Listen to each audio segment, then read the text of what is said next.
Hello friends welcome to my YouTube channel. और आज का जो ये वीडियो होने वाला है ये होने वाला है इंडियन आर्मी के ऊपर। हाल ही में जो दो हमले हुए हैं उनके ऊपर।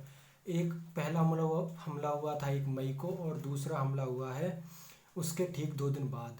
इसमें हमारे कर्नल आशुतोष शर्मा और मेजर अनूप सूद, लंस नायक दिनेश और नायक राजेश कुमार, जिसमें सब इंस्पेक्टर शकील पठान भी इसमें शहीद हुए थे इस हमले में।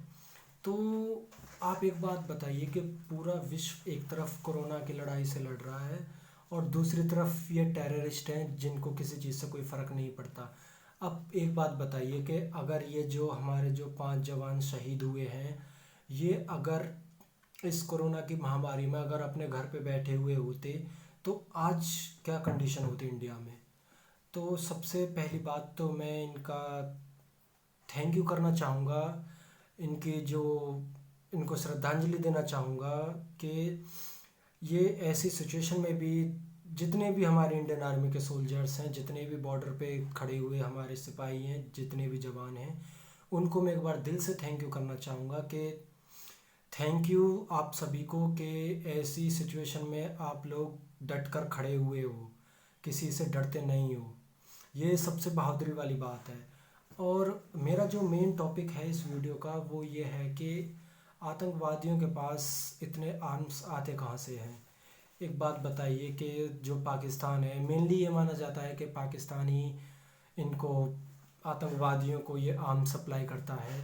अब एक सिंपल सी बात आप मुझे बताइए कि जिस देश के पास कोरोना से लड़ने के लिए पैसे नहीं है, वो आतंकवादियों को आर्म्स कैसे सप्लाई कर सकता है। ठीक है, मेनली तो सब यही मानते हैं कि पाकिस्तान से आतंकवादी आते हैं, हर बारी हमला पाकिस्तान से होता है। तो जब पाकिस्तान के पास इतने पैसे नहीं हैं कि वो अपने देश को कोरोना जैसी बीमारी से बचा सके, तो उनके पास ये इतने कहाँ से आते होंगे हथियार जिनसे भी ये हमला करते हैं इंडियन आर्मी के ऊपर या फिर किसी भी और देश के ऊपर। तो मेरा तो ये मानना है कि आप एक बात बताइए कि जो ये आतंकवादी हैं, किसी चीज़ से इनको डर नहीं लगता, इनको सिखा के भेजा जाता है कि या तो मरो या मारो। तो ऐसा हो सकता है कि जहाँ तक मुझे लगता है कि ये पाकिस्तान के भी सगे नहीं होंगे। ये वहाँ के लोगों को डरा के धमका के उनके घरों में पनाह लेके उनका जो भी उनके पास धनराशि जो भी होती होगी उनको लूट करके ये ऐसे कामों को अंजाम देते हैं। अब एक सिंपल सा क्वेश्चन ये उठता है कि जब पाकिस्तान को पता है कि अपने देश से ही आतंकवादी जाते हैं तो वो इनके ऊपर एक्शन क्यों नहीं लेती। एक्शन की बात सारी ये होती है कि अगर हमको पता है कि हमारे देश में टेररिज्म है और टेररिज्म बहुत ही ज़्यादा बढ़ रहा है, तो सरकार उसको कंट्रोल करने के लिए कुछ ना कुछ करती है।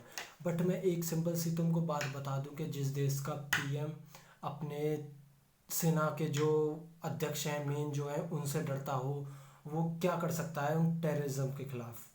तो मैंने एक न्यूज़ सुनी थी कि जो पाकिस्तानी सेना के जो मेन जो आदमी अध्यक्ष जो हैं मेन, उन्होंने उनसे पीएम ने कोई बात करी थी, इनके इमरान खान जो पीएम हैं उन्होंने, तो उन्होंने उनको उल्टा जवाब दे दिया था।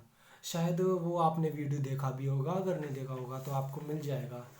तो एक बात बताइए कि जिस देश का पीएम अपने सेना के अध्यक्ष से डरता हो, वो क्या उसकी क्या गारंटी है कि वो टेररिज्म को ख़त्म करने के लिए कुछ करेगा।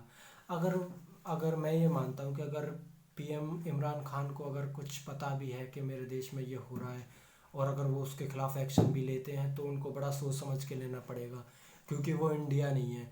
वहाँ पे ना तो कोई रूल्स एंड रेगुलेशंस फॉलो करता है और ना ही वहाँ पे कोई संविधान या ऐसी चीज़ को माना जाता है, जहाँ तक मुझे लगता है। मैं गया नहीं हूँ, ना मैंने ऐसा कुछ देखा है, बट मुझे जो लगता है मैं आपको वो शेयर कर रहा हूँ। ठीक है। तो शायद ऐसा हो सकता है कि जो वहाँ के लोग हैं वो फॉलो ना करते हों रूल्स एंड रेगुलेशंस को।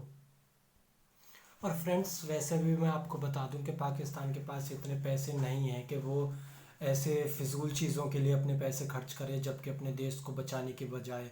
क्योंकि अगर पाकिस्तान के पास इतने पैसे होते कि जिनसे वो आतंकवादियों को आर्म्स सप्लाई कर सके, तो अगर इतने पैसों से वो अपने जो पूरे कंट्री में जितने भी लोग कोरोना अफेक्टेड हैं उनको बचाने के लिए वो यूज़ करते, जहाँ तक ऐसा मुझे लगता है। क्योंकि कोई भी देश ये नहीं चाहेगा कि उसके देश की जो जनता है उसको कोई प्रॉब्लम पहुँचे।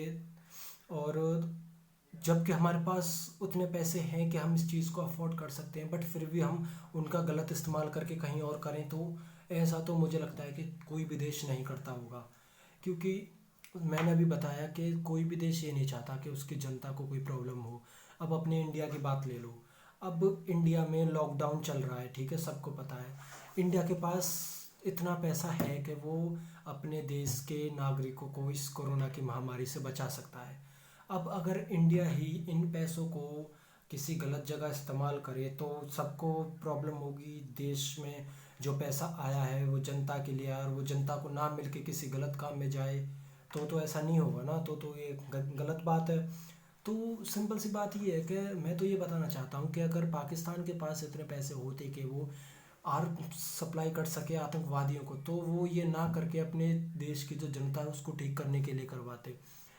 पाकिस्तान के जो पीएम हैं उन्होंने तो बोला था कि मेरे पास पैसे नहीं हैं इतने कि हम इसको अफोर्ड कर सकें। हमने हाथ खड़े कर दिए हैं, जो है भगवान भरोसे है, अल्लाह भरोसे है, उनका जो भी है। उन्होंने तो जो कोरोना से मरने वाले लोग थे उनके लिए, उनको दफन करने के लिए जगह का भी इंतजाम करवा लिया था कि यहाँ पे ये दफन किए जाएंगे। सोचो अब आप, जो अमेरिका है उसके पास पैसा है बट फिर भी वो नहीं करना चाहते, उन्होंने लॉकडाउन अभी तक नहीं करा।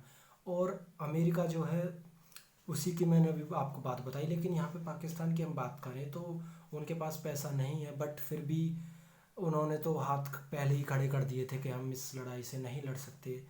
और एक इंडिया है जिसने अब तक लड़ाई लड़ रहा है कि हाँ भाई हम कोरोना को हरा सकते हैं।